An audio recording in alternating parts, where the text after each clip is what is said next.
ओम गंग गणपतये नमः। मैं DN Gupta, astro events DN Gupta channel पे आपका स्वागत है। आज हम जो कुंडली के भाव हैं उसमें पंचम भाव के बारे में चर्चा कर रहे हैं। ये भी कुंडली का बहुत महत्वपूर्ण भाव है क्योंकि इसमें आपके कितनी शिक्षा प्राप्त करेंगे और ये प्रोफेशन में भी का भी रिप्रेजेंट करता है। दूसरी चीज़, सबसे बड़ी बात यह है कि ये जो पंचम भाव है आपकी संतति, यानी आपके शादी के बाद में बच्चों का कैरियर और बच्चे कैसे होंगे, उनकी एजुकेशन कैसी रहेगी, उनकी प्रोग्रेस कैसी रहेगी और उनका स्वास्थ्य कैसा रहेगा, ये सारी चीज़ें रिप्रेजेंट करता है। पंचम भाव में बहुत से ऐसे केसेस मेरे पास आते हैं जिनमें संतान में दिक्कत होती है। कुछ लेडीज़ का फैलोपियन ट्यूब्स ट्विस्टेड रहता है, कुछ के ओवम यूटेरस तक नहीं पहुंच पाते, किसी का स्पर्म इतना मोटाइल नहीं होता है, इतना एक्टिव नहीं होता है कि वो फर्टिलाइजेशन कर सके, ओवम को फर्टिलाइज कर सके और वो ओवम यूटेरस तक पहुंच पाए। तो ये सारी जो प्रॉब्लम्स हैं उसके लिए पंचम भाव रेस्पॉन्सिबल है। यानी जैसे मान लीजिए कि संतान की दिक्कत है या संतान के स्वास्थ्य की दिक्कत है, तो ऐसे मामलों में पुरुष की और महिला की, मतलब वाइफ और हस्बैंड दोनों की कुंडली एनालाइज की जाती है और उसमें पंचम भाव को अच्छी तरह अध्ययन किया जाता है, तब जा कर के ये चीज़ होती है। तीसरी चीज़ ये है कि कुछ ऐसे केसेस भी आते हैं जिनके माता पिता अपने बच्चे पे एजुकेशन के लिए काफ़ी खर्चा करते हैं, काफ़ी मनी स्पेंड करते हैं और लेकिन वो बच्चा पढ़ने में पूरा परफॉर्मेंस नहीं दे पाता और जो एकेडमिक क्वालिफ़िकेशन उस बच्चे को वो दिलाना चाहते हैं वो उसमें दिक्कत आती है। तो उसमें भी उस बच्चे का पंचम भाव का अध्ययन करना ज़रूरी होता है। अब पंचम भाव खाली संतान और एजुकेशन ही नहीं बल्कि ये आपके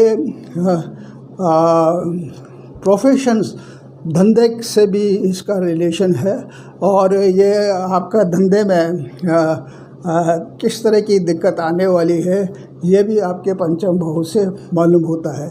और सबसे बड़ी इम्पोर्टेंट चीज़ ये है कि पंचम भाव से इष्ट का पता लगता है, यानी आपके जो पंचम भाव में कौन सा ग्रह बैठा हुआ है। यानी ये देखिए आप, ये जो मैं आपको बता रहा हूँ इसमें लग्न से आप गिनेंगे तो पांचवा जो खाना है वो है जो पंचम भाव कहलाता है और ये बहुत ज़्यादा इम्पोर्टेंस रखता है एस्ट्रोलॉजी में। आपका इष्ट क्या होना चाहिए, आपका मतलब है जो आपका कौन से देवी देवताओं की आराधना करने से आपको अच्छा फल प्राप्त हो सकता है या कौन से आराधना से आपका जल्दी देवता प्रसन्न हो सकते हैं, उससे भी वो उसका भी पता पंचम भाव से चलता है। तो और ये पंचम भाव और भावों के स्वामी के साथ मिलकर के और कई तरह के योग बनाता है। यानी धन योग भी बनाता है, आमदनी के योग भी बनाता है। दूसरी चीज़, अगर पंचम भाव का स्वामी लग्न में चल जाए तो लग्न एक ऐसा स्थान है, जैसे मैंने गए वीडियो में बताया था कि लग्न एक केंद्र स्थान भी है और मूल त्रिकोण स्थान भी है।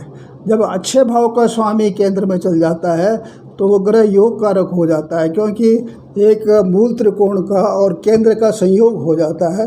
जब मूल त्रिकोण और केंद्र का संयोग होता है तो यानी राजयोग बनता है, ये एक बहुत अच्छा योग बनता है। तो यानी जब पंचम भाव का स्वामी अगर लग्न में चल जाता है और लग्न से अगर युक्ति करता है तो ये एक सुपर योग बनता है। यानी ऐसा आदमी एजुकेशन में भी बहुत अच्छा जाएगा, वो ज्ञान का भंडार होगा, उसकी ज्ञान की कोई सीमा नहीं होगी।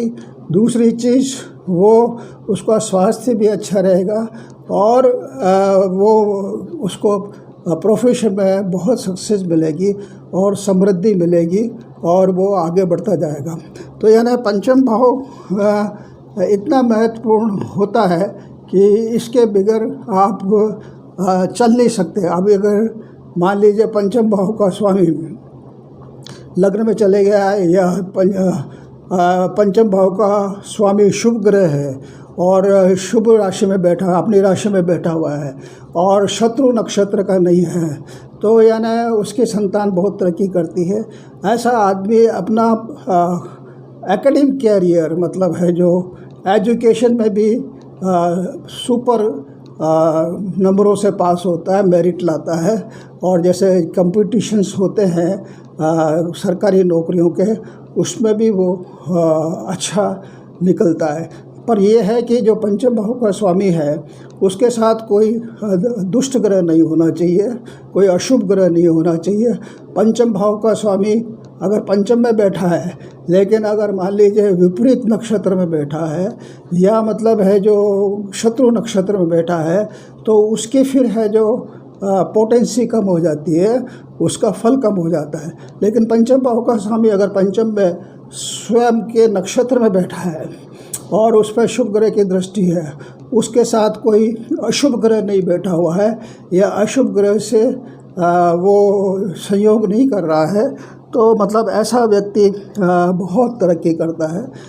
वो एजुकेशन में भी अच्छा जाता है, कैरियर में भी अच्छा जाता है, उसके बच्चे भी बहुत अच्छी तरक्की करते हैं। जब पंचम भाव का स्वामी अगर छठे घर में बैठ जाए, आठवें घर में बैठ जाए, 12वें घर में बैठ जाए और अस्त हो जाए, तो फिर उसको आदमी को एक तो संतान में भी दिक्कत आती है, एजुकेशन में भी बहुत दिक्कत आती है, और अपने जो उसका प्रोफेशन होता है, जो उसका व्यापार होता है या नौकरी होती है, उसमें भी उसको बहुत दिक्कतें झेलनी पड़ती हैं। और यह जब मान लीजिए पंचम भाव का स्वामी छठे घर में चले गया और शत्रु नक्षत्र का है और उसके साथ कोई अशुभ ग्रह राहु केतु वगैरह बैठ गए, तो उसका अपने संतान से शत्रुता हो जाती है और उसकी संतान उसको परेशान करती है और उसको संतान से कोई फ़ायदा नहीं होता, बल्कि एक तरह से वो संतान शत्रुता निभाती है। इसी तरह पंचम भाव का स्वामी अगर अष्टम में चल जाए और शत्रु नक्षत्र का है, राहु केतु वगैरह का साथ बैठा हो, तो उसमें भी उसको बहुत दिक्कत आती है। और इसी तरह अगर ये पंचम भाव का स्वामी 12वें घर में चल जाए, शत्रु नक्षत्र का हो, राहु केतु वगैरह अशुभ ग्रह के साथ बैठा हो, तब भी आदमी को बहुत दिक्कत आती है। यानी एक तो संतान का सुख उसको नहीं मिलता, और अगर संतान होती भी है तो वो उसको ज़िंदगी में कभी कोई फ़ायदा नहीं पहुंचाती, बल्कि शत्रुता निभाती है और उस आदमी का जो धन है अपने वो संतान है जो चौपट कर देती है। तो ऐसी स्थिति में यानी आपको ये पंचम भाव के बारे में जब भी आप अपनी कुंडली देखें, तो पंचम भाव के बारे में आपको ये अध्ययन करना बहुत आवश्यक है।